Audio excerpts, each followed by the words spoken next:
All right, and we're live. Hey, friends, welcome to another edition of Coffee with CUB. Thanks for tuning in.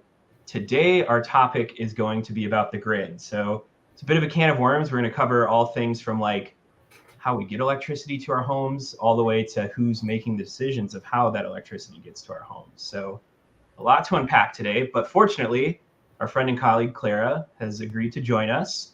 So thank you very much, Clara. She runs our Consumers for a Better Grid campaign, which aims to build some more transparency at the regional transmission organization level. It's a lot of acronyms today, so buckle up, folks. But Clara, thank you for lending your expertise today. It's a pretty wonky topic, so couldn't have done it without you. So much appreciated. I'm excited to talk about this. Like, if you'd asked me a couple years ago, would I be interested in transmission? I'd be like, what are you talking about? Like, no, that's a boring topic. And now I'm such a nerd about it. So I'm very excited to talk about it and hope to clarify what some of those acronyms are so everyone can be fluent in this particular dialect of alphabet soup. Awesome. Yeah, excellent. I feel like that's like the grid, transmission, all of those things are so wonky. And to your point, everybody's like, what is that? How does that work? But it's like so important. So hopefully we'll be able to convince folks to get more engaged on this because it makes a big impact on our bills and our clean energy goals. Definitely. So with that being said, let's go ahead and jump into intros. And of course, it's not Coffee with CUB without an icebreaker. So my question to my friends here is, if you're going to the karaoke bar, what's your go-to song? What do you sing for your friends and karaoke patrons? So I will pass it off to whoever wants to go first. I need to make sure this is broadcasting to Facebook. We have had some technical difficulties in the past, so I'm going to make sure it's good. But it looks like it is. But all that being said, I'll go ahead and pass it off to whoever wants to go first.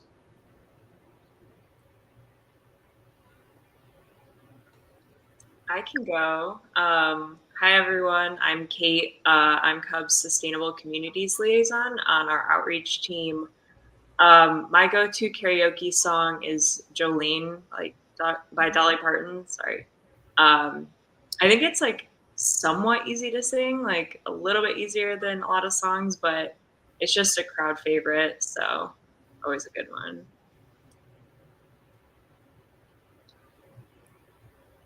I'll go next. Hi, everyone. I'm Karen Tolentino, and I'm the Clean Energy Outreach and Communication Coordinator, and I mostly focus on the Spanish side of things.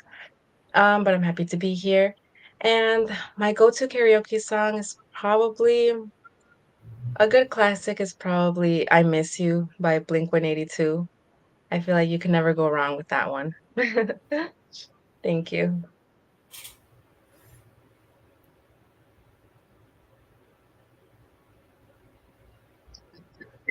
I can go. Hi, my name is Joey. Good morning. I'm a carbon-free buildings coordinator here at CUB, also on the outreach team. So a lot of presentations about building decarb, heat pumps, those kinds of things. When it comes to karaoke, I'm very like old Britney Spears. I'm like looking at Spotify right now. I really love like Give Me More, Stronger, Lucky, of that genre. I'm Clara Summers. I'm, as Matt said, the Consumers for a Better Grid campaign manager. And I am really into karaoke. I'm actually in a karaoke league that happens every week, and we like are on teams and compete with each other. So I think about this a lot, and it's hard to pick a top one. But at heart, I'm a bluegrass gal, and so I like singing Alison Krauss. And When You Say Nothing at All is one that I often choose. These are all very good suggestions. I'm not a big karaoke person, so I don't really have a go-to, but I'll try my best here. But thanks for going, folks. My name is Matt, and I'm also a part of the outreach team. In outreach, we wear many hats, so I do a little bit of everything, but I primarily work with our volunteers. So we have a lot of great volunteers who help out and like help with staff events, help us with some of the policies we're working on, which of course I'm going to be a like total broken record about our volunteer team throughout this whole thing. So I'll be sure to plug a link. So if you are interested and this stuff gets you like super jazzed, I will put a link at some point so you can fill out a form and we can chat, get you plugged in. With that being said, I guess my go-to karaoke song is probably Lizzo's Truth Hurts. It's a banger. I like that one. I don't do karaoke very often, but if I have to do it, that's the one I go for sure.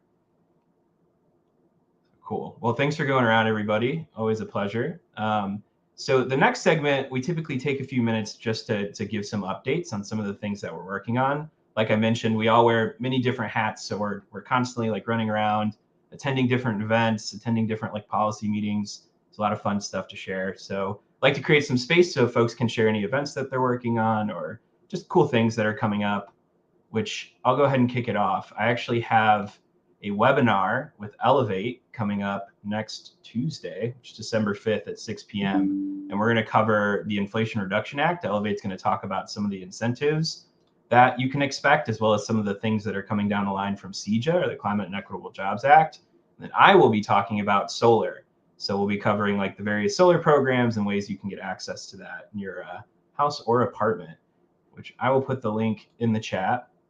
I do want to mention it is end of the year, so this is our last Coffee with CUB, and CUB staff is going to be winding down too. We have a pretty decent break built into the end of December, so events are slowing down quite a bit, but you can still check out our event calendar. We have a few things lingering through the first part of the month, but then the action kind of stops, and then we pick back up, like I would say like mid-January, early February, we start to put some more stuff on the calendar. So if you're interested in getting to a CUB event, definitely check it out. I'll put a link to the webinar we have coming up and our calendar in just a few seconds there.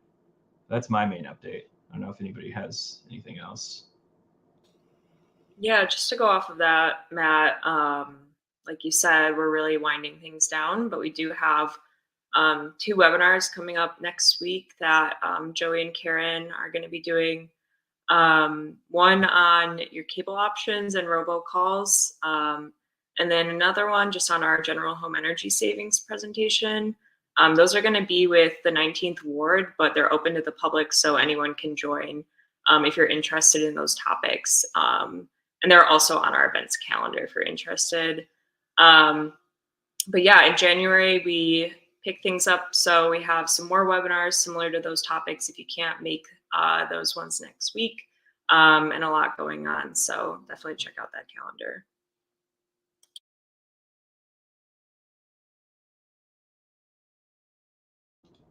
I just put the calendar link in the chat. Any other updates from folks? No worries if not. Cool. All right. Well, no worries. It is, again, it's like end of year, so we're largely winding down, but picks back up pretty soon here. So definitely check out our calendar link.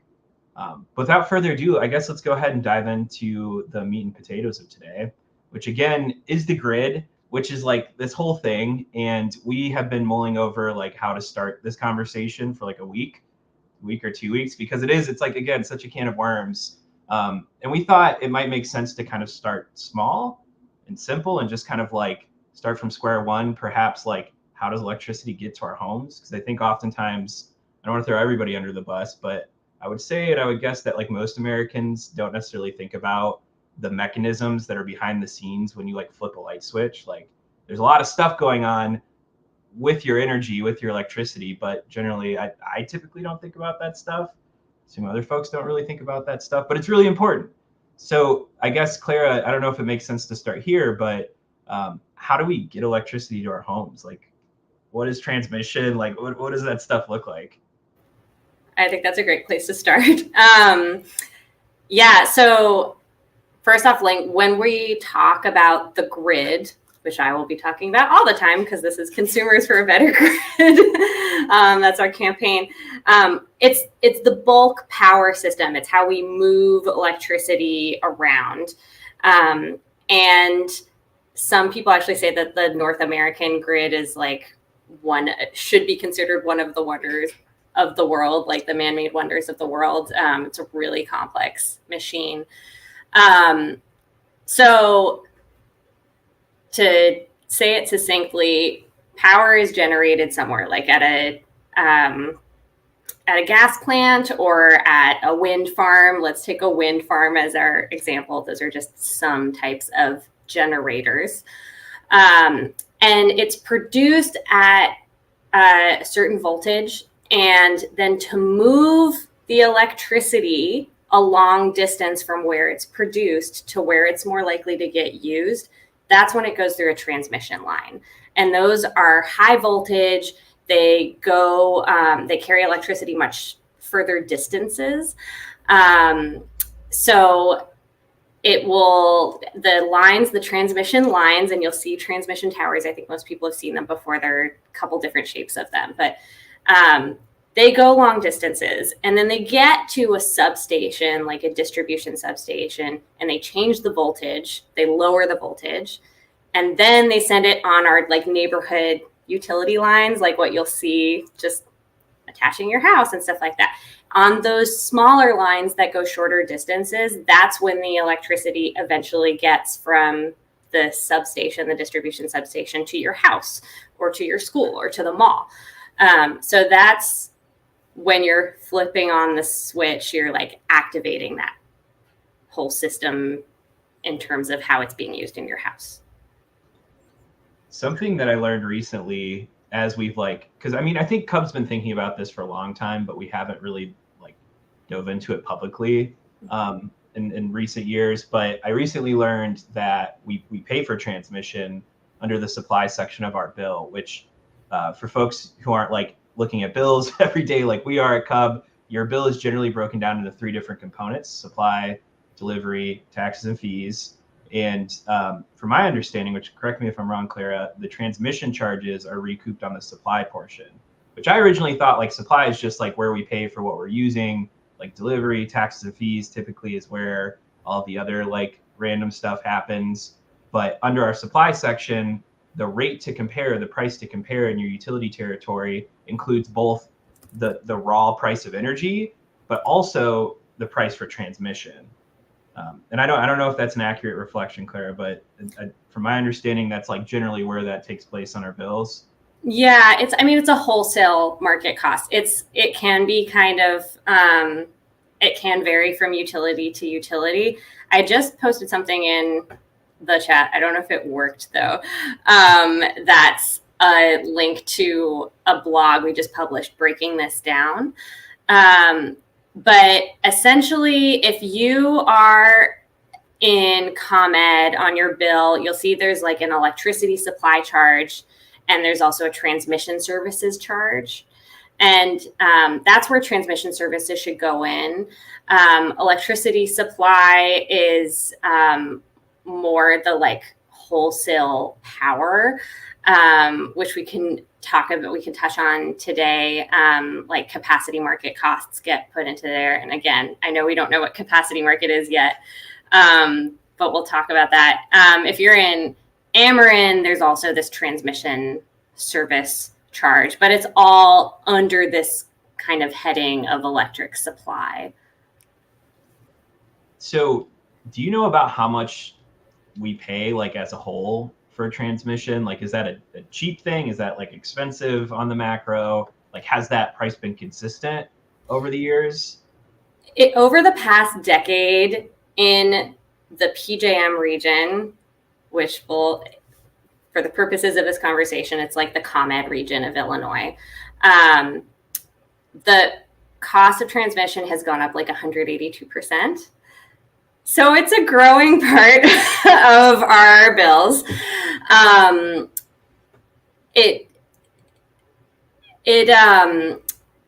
There are a lot of things that go into that. The way transmission is planned means that if it's an interstate transmission line, it has one level of review and one level of planning. But if it's just within the state, that's it. Sometimes that can escape review entirely. And if you're a transmission owner, as in you're a company that owns transmission lines, it's in your best interests to overbuild and to build the most expensive version because you get a return on equity.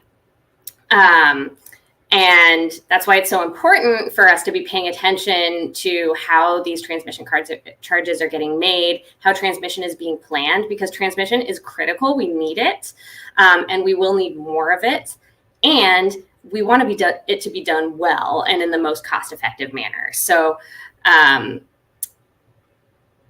that's some of what influences the cost of transmission in this region. Is it maybe being overbuilt or planned in the wrong areas, or if it's within the state, they're just totally escaping review entirely.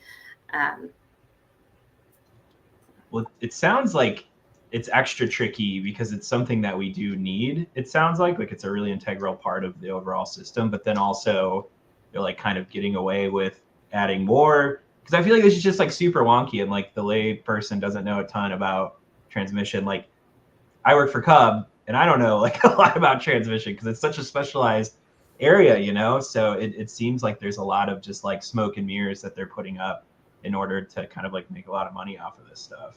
Definitely.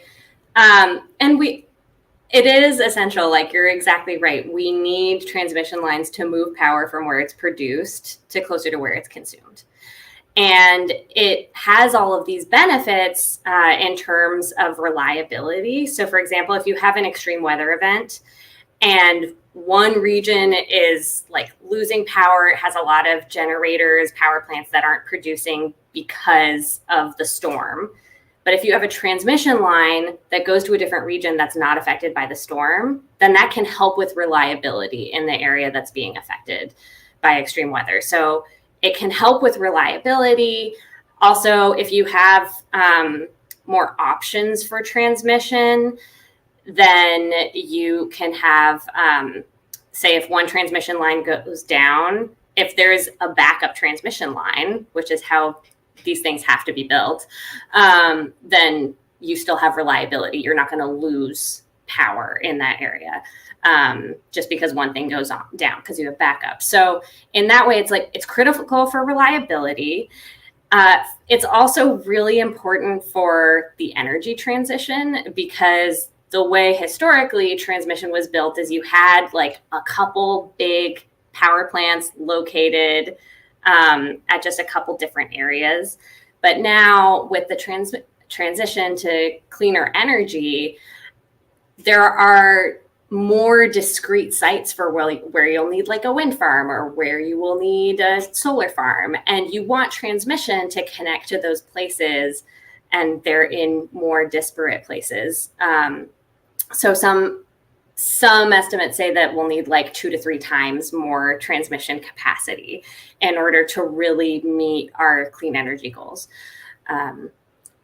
So yeah, it does provide a really important service, and the entities that plan it often, not just often, they're not transparent and they work very much behind the scenes. It's kind of like in The Wizard of Oz where he's like, don't look at the man behind the curtain. That's kind of the situation here. That's unfortunate because it seems like, again, it's like such an important thing where you would hope that the regulators or like the bodies that are making these decisions are doing it on behalf of consumers. But it seems like it's like maybe not so, black and white. There seems to be some gray areas with like they're doing stuff that helps us, but they're also maybe doing some stuff that like invests into the shareholders of these like utilities and like fossil fuel generators. Yeah. And it does depend on the state. But like, for example, in Ohio recently, the Ohio Commission filed a lawsuit or filed litigation at FERC, the Federal Energy Regulatory Commission, which we can talk about, to say like, hey, our transmission owners in Ohio are way overbuilding and just like using consumers in the state as kind of a checkbook. And no one is paying attention to what these are called supplemental projects. So they aren't getting any state review, and they're not getting review in a meaningful way by the regional transmission organization, and they're not getting reviewed by the Federal Energy Regulatory Commission in any meaningful way for like whether it makes sense to be building these particular lines. So that's just an example in one state, but that sort of pattern we see kind of across the board. So you mentioned like regional transmission organization and FERC, Federal Energy Regulatory Commission. Mm-hmm. I don't know if that's the right. So many acronyms. But like, are those, so like, how does the regulation kind of like flesh out, like who are the players that make these decisions for like transmission, and like, are these the people that are running our grid? Like, how does that all work? Yeah. So starting at the very like top of it all, the Federal Energy Regulatory Commission is the federal agency that provides oversight of interstate movement of electricity. You'll also hear about them a lot in terms of gas pipelines. So they're the regulatory body, and if there's an issue, ultimately it makes its way to FERC. And FERC also can provide rules for how transmission is planned, how different power plants can connect to the grid, and kind of provide the baseline rules that then the RTOs, the regional transmission organizations, have to follow. So what is an RTO? They're grid operators. They manage our transmission system. So they're the bodies responsible for planning where we need transmission. They are supposed to manage like a competitive transmission market, and also this thing called the capacity market. And they basically just manage all of wholesale energy. And they are private corporations that are nonprofits that get federal. I know. There are a lot of things that like just don't seem to fit together, that are federally regulated. So there are two that serve Illinois. One is called PJM and one is called MISO, and they answer to FERC. So things that we do in Illinois, like our state policymakers, some of those things, in order to be implemented successfully, have to be done with facilitation by the RTOs. And that's another reason why it's really important to have engagement with the RTOs to make sure that they are facilitating things properly. That's a whole lot, huh? That's it's weird that they're just like the private and the public thing, just like my brain like can't compute, you know. It's like it doesn't make quite sense. But I guess with energy and all of this stuff, it's kind of the double-edged sword of like needing like this massive like organization to help manage this, because who's going to do it, but also like trying to keep them in check to like make sure that they're doing what they need to do for consumers. So I know with Consumers for a Better Grid, you all are like focusing on PJM first. So what are the goals of the campaign? Like, are there any like issues with PJM? Are there things that we wish that they did better, perhaps? Yeah, there are lots of things. So to give our little tagline, Consumers for a Better Grid is a watchdog holding grid operators like PJM accountable to consumer states and a clean, affordable energy future, because the decisions that get made at PJM and at MISO, but we are currently focused on PJM, affect all of those things. We have a number of campaigns, and just in like kind of telling you the titles of them, it will give you a sense of the really broad swath of issues that these RTOs touch. So we have issues we track around transparency and good governance. Also, of course, containing consumer costs, making sure our transmission is modern and like up to the challenge of the transition, having fairness for renewables. These systems were built in a very different energy era, and they really need updating in order to facilitate all the types of energy sources that we use now. Also looking at issues of environmental justice and basic reliability, trying to keep the lights on. And I guess one way I'll kind of start in talking about these issues is because, as you said, Matt, like it doesn't really compute. Like it's a private corporation and it's a nonprofit. Like, how does all of this work? So PJM is a member-driven organization. They have a PJM board, which is an independent board, and they're responsible for sending things to FERC. So if they say we need to change this rule, then this is the rule that we want to change, and we're going to send it to FERC for approval. And when FERC comes out with a new rule, then PJM says, okay, here's how we're going to here's our plan for complying with the rule.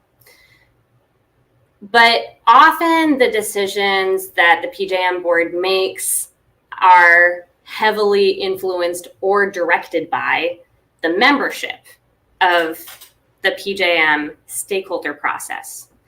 This is a lot of committees. So think about Congress, where you have committees, and then the committee will look at an issue, and then they'll vote something out of the committee, and then it gets voted on by the full body. It's kind of similar in the PJM stakeholder process, but way less transparent and with way less accountability. So there are these lower level committees where you consider issues, and then if an issue gets more than 50% of the stakeholder vote of whoever was in the room, then it will go on to these upper level committees. And if they pass something by a higher margin, it will go to the board, and they can file things with FERC. But who are the members of PJM? There are a couple different sectors. There are transmission owners, so the people who build and own this transmission that we're paying for, who, again, their best interest is to get lots of return on equity. The generators, so if you own a power plant or a solar farm or something like that, you are also represented, as well as distribution level entities, I bet, and there's other category.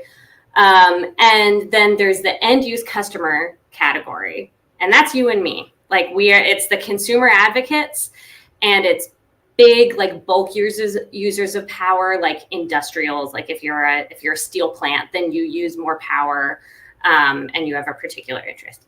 So these are the different groups that are represented within PJM. Consumer advocates, we are part of the end use customer sector, and we're 8% of that vote. And you also pay to be a member. And if you are a member and you own other corporations, then you can have more votes. So Exelon owns ComEd. Exelon has a vote at the upper level committee. Think of that as the congressional floor. But they also have 15 affiliates, including ComEd, that are all across the PJM region. And all those 15 affiliates that are owned by Exelon, they get their own votes at the lower levels of the committees, which is kind of mind-boggling. There are 14 consumer advocate votes in all of PJM, and Exelon has 15 at the lower level of committee. So that gives you a sense of what the power dynamics are here. I'll also note that those lower level committees, they don't publish the votes. They're not public at all.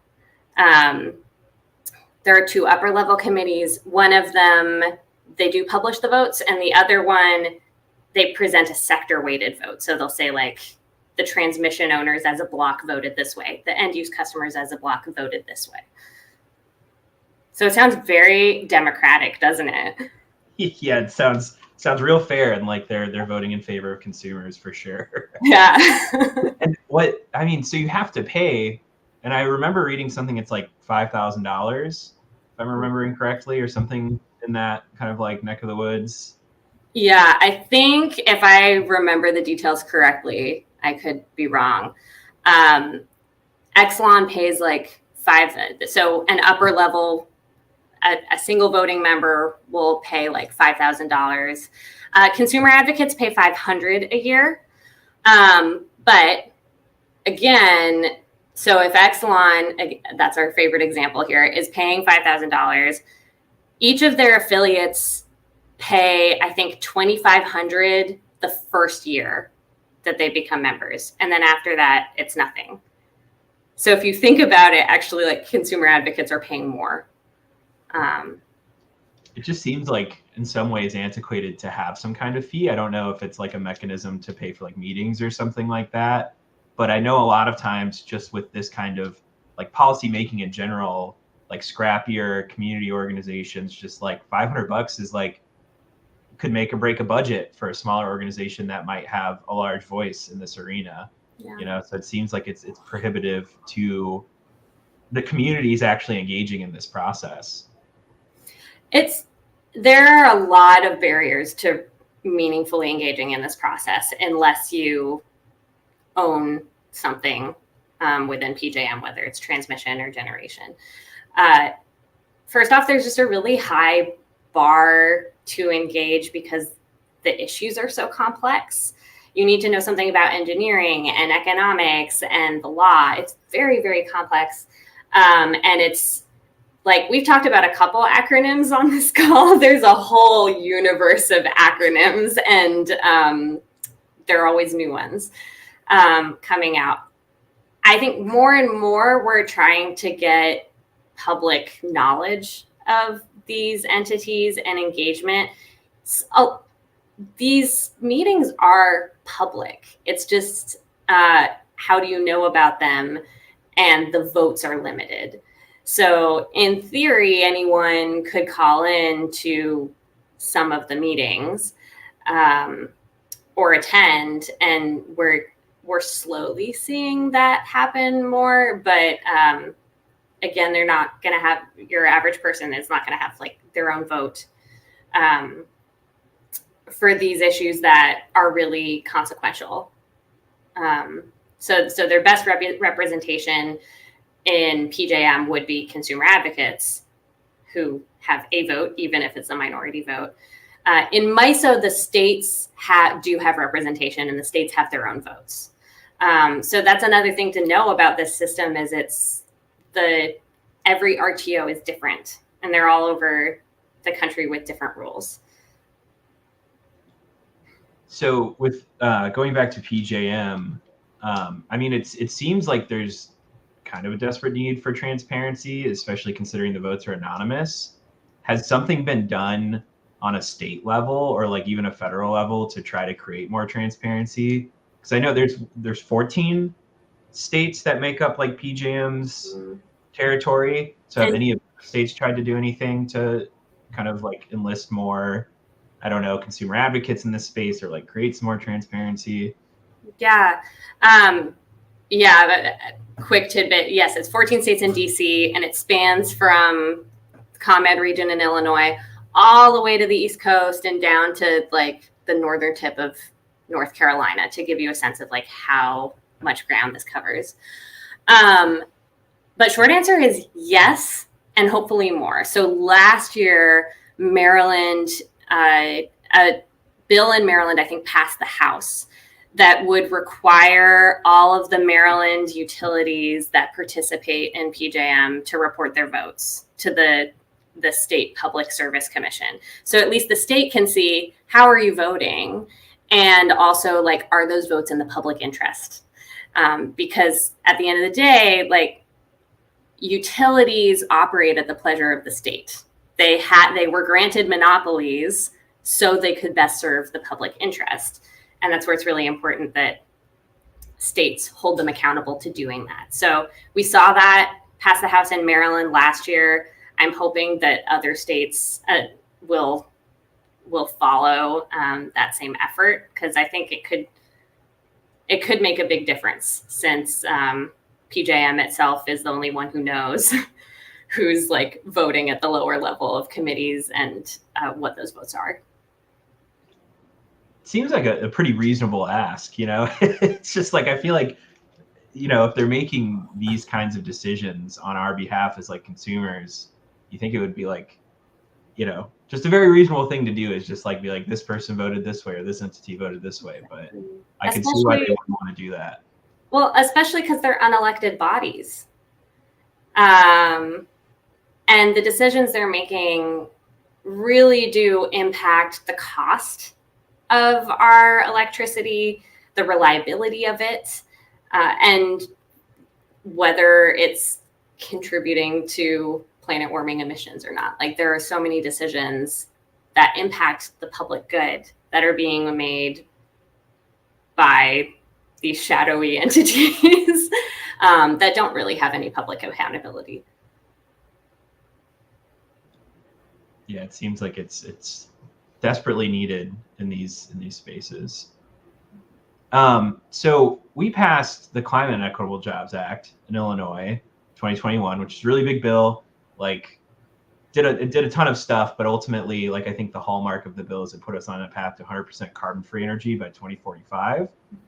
But we have been pretty slow to meet our clean energy goals, which I guess for me, this is kind of how I started thinking about transmission, is as we like started to look at the results of CUB, we're like, wait, like we need a little more clean energy online to like continue to meet our benchmarks or whatever.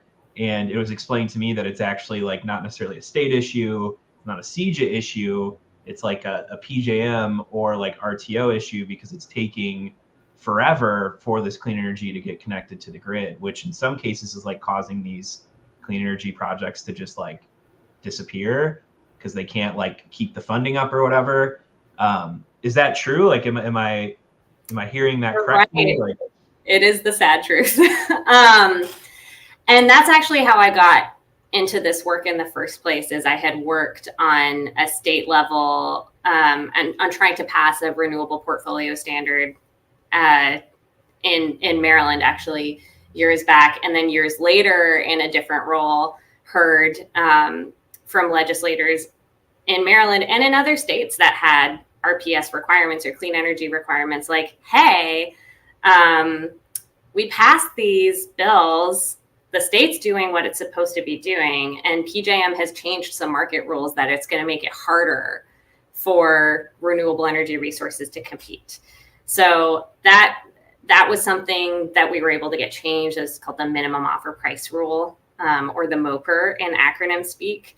But the latest issue of the day is exactly what you're saying, Matt.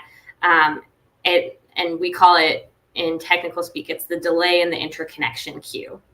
So basically what I was saying earlier about how the transmission system that's needed for a clean energy economy is different from the one we had before, where it was just like a couple fossil fuel generators. And now we have more projects, more renewables projects that are scattered in more places where there isn't an existing transmission lines. And so those projects say like, hey, we want to connect to the grid.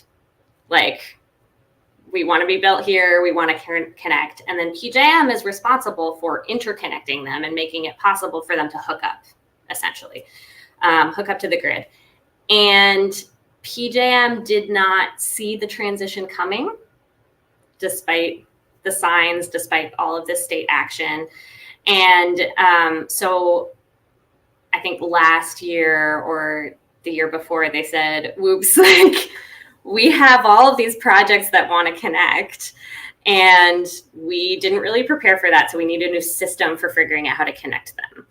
They have modified that system, but in the meantime, they have this huge backlog that's not going to be they're not even going to clear out the backlog until 2026. So that's all of these projects that have been waiting and wanting to connect. And as you say, Matt, like, if they have to keep waiting, then sometimes they lose their financing, or, it's a long process, and then they have to drop out of the process, which means then PJM has to reevaluate how everyone else goes into it, because when they're connecting folks to the grid, they're deciding or they're evaluating what's the reliability impact, like what's the voltage impact, all of these different things. And it's complicated. But because they didn't really plan for this and see this coming, we're now in this spot where, like, Illinois is excited, other states are excited, like, we want to get more projects online. And we just have to wait longer than should have been necessary to get those online because of decisions that were made by our RTOs. But it sounds like once that's kind of figured out, it should get a little bit better then. That's the hope. That's the hope. I mean, so the backlog, which I'll note, 95% of the projects that are in the queue that are waiting in line to connect are renewables projects. So know that. And I think, in 2026, that's when PJM will start taking new requests. And FERC, we were talking about that earlier, the Federal Energy Regulatory Commission, they just this summer came out with a new rule for how all the RTOs need to, like, what their minimums are for the interconnection process and like what process they should follow. So that should all help. And I am optimistic that, things will improve. It's just unfortunate that we got into this situation in the first place. And I think there's going to be a need to foresee more of these issues so we can keep up with what the states are wanting to do on the transition. Yeah, I was just going to ask, is this sort of where like storage comes into play? I saw on the website just talking about storage as a transmission asset. And I was curious if you could talk a little bit more about that too. Good question. So this is an interesting case. So like a battery storage, we think of it as just like generating electricity, right? Like you charge it up and then you use it when you need it. So in that way, it's like a producer of electricity. But there's another way that you can use battery storage, and that's as a backup for a transmission line. So instead of a transmission line. And the best way, I think, to explain this is imagine a city, and let's just say or a town. And for the sake of this example, there are 2 transmission lines that are serving that town. You have to have 2. And say one of those lines goes down, but you want to keep like supplying the town with the same amount of electricity and make sure that no one loses power or the voltage doesn't reduce. You can have a battery installed that has been charging, and so when the transmission line goes down, the battery provides backup. Like it continues to support the electricity for the town while we fix the transmission line.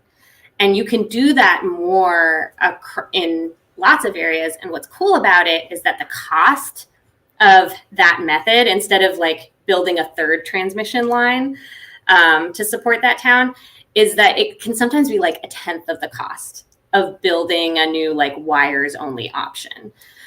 So that's something that we are trying to get PJM to consider as an option. Some of the other RTOs, like MISO, which is the other RTO that serves Illinois, has a process for that.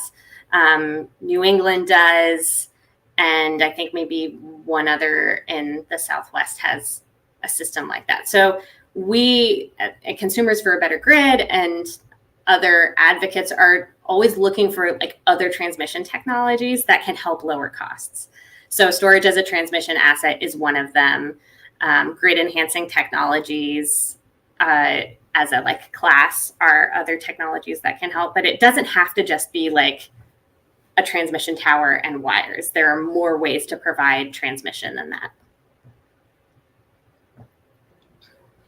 That's cool. It's a lot to like, so many different components of all this, and the batteries kind of had me thinking about capacity. I know we've like mentioned it a little bit throughout this discussion, but to bring us into like another rabbit hole, what is capacity? Like, is it important? Do we actually need capacity markets? Like, where does that land in all of this? Yes, I'm gonna put another link in the chat that I'm having trouble posting directly. So if other people are able to post it. So yes, PJM, it manages transmission, which we've talked about. It also has these other markets. There's the capacity market and the energy market. And for your question, Matt, the capacity market is kind of the baseline of how much electricity we think we need.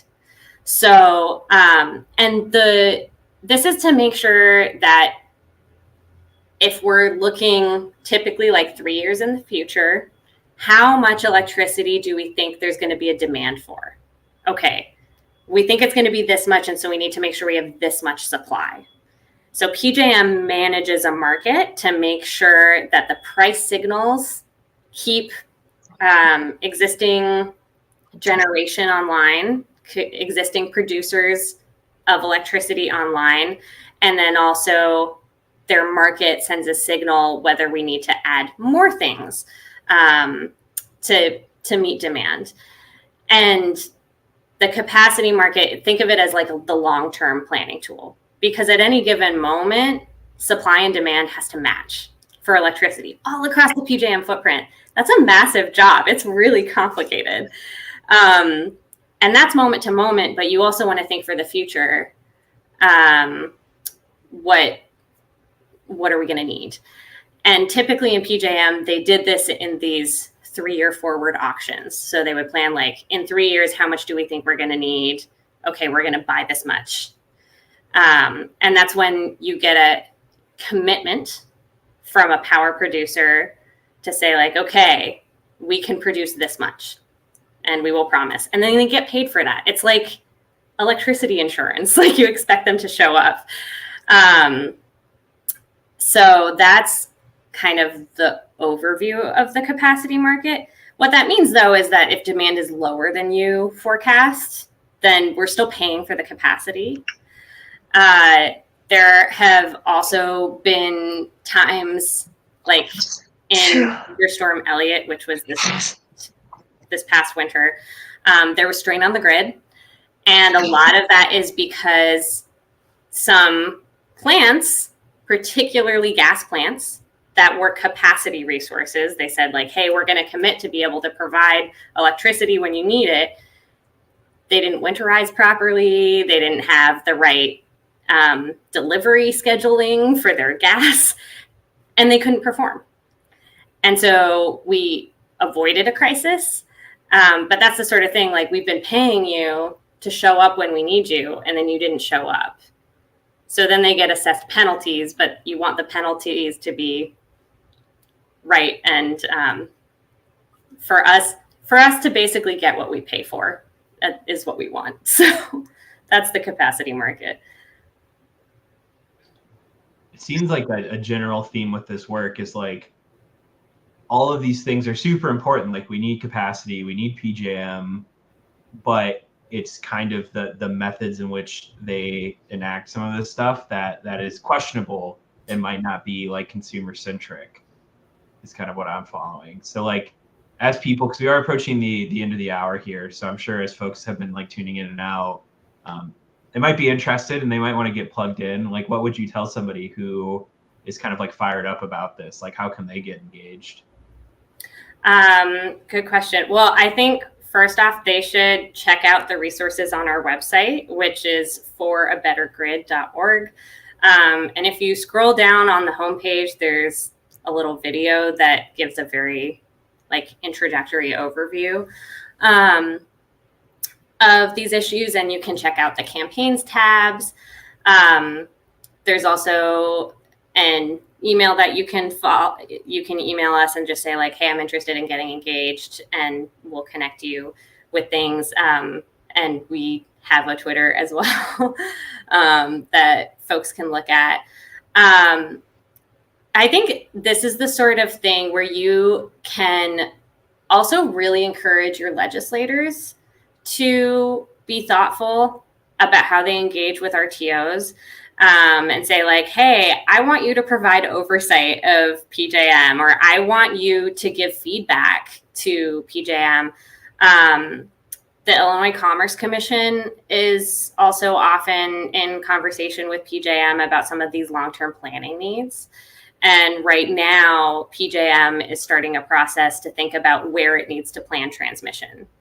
And currently, it looks like they're doing it in a more narrow way, and we want them to think more about like, where do we expect that renewables might come online? Like, how can you be smart about planning that? So I'd say for now, like, check out our website, reach out on email, follow our Twitter. And then also, like, don't be afraid to tell your legislator, like, hey, I'm really passionate about keeping our transmission and our electricity generally affordable. And I'm passionate about making sure we manage the transition to cleaner energy appropriately. What are you doing? How are you talking with our RTOs to make sure that they're doing that and make sure that they're facilitating Illinois state goals? Stephen has a question. This is recorded, so after we finish this call, Stephen, it'll just like exist under our Facebook videos. So if you like hopped on late and you want to check out what we were discussing earlier in the call, you can just kind of, even like as soon as we get off the line here, you can go to our videos and watch it from the beginning. But also, like Clara was saying, this is the website to check out if you do want to get more engaged. It seems like there's a form on there that you can fill out to kind of get engaged and get involved. There's an email at the bottom. Yeah. Cool. Yeah. Awesome. Well, any lingering questions or comments before we wrap up? No, just want to say thank you, Clara. I think this is all very complicated, but you did a good job at making it more accessible. That's pretty impressive. Yeah, and I also feel like it's easy to just want to, pay our bills and forget about everything else. So I feel like this just really puts into perspective like how much more there is to it, and I guess why we should actually care about things like this. So thank you again for the great information. I'm glad it was helpful, and I'm very open to follow-up conversations because this is complicated. And yeah, I started learning this stuff just a few years back by necessity. And again, now I'm super enthusiastic about it. I think it's really interesting. So if you like really complex energy topics, this is a place to be looking. Yeah, very much appreciated, Clara. It seems like it's like super important and something that needs some momentum behind it. So definitely want to encourage folks to get plugged in and stay tuned. It seems like we'll be keeping busy this coming year with some of this work. So I'm sure people power kind of helps with this stuff, and we definitely need some advocates getting engaged. Definitely. Cool. Well, thanks to everybody who stay tuned and listen to us for the hour. And thanks to my colleagues for joining. You guys are always awesome. Very much appreciated. And I said I was going to do it, so I got to do it. I'm going to put our volunteer link in the chat here. If you are interested in getting engaged in just like general CUB issues, it could be this stuff. It could be stuff related to like decarbonization, generally like fighting utility companies, all that fun stuff. We have an outlet for that. We have an amazing team of folks who are all across the state who are constantly working on these issues, and we'd love to get you plugged in. So if you're feeling jazzed about this kind of work, hit me up. It'll go right to my email, and I'll give you a ring, and we can set up a time to talk. That being said, I'll go ahead and wrap this up. Thanks again, folks. It's always a pleasure. Hope everybody has a happy holiday, and we'll be back online early next year. See y'all then. Thanks, everyone.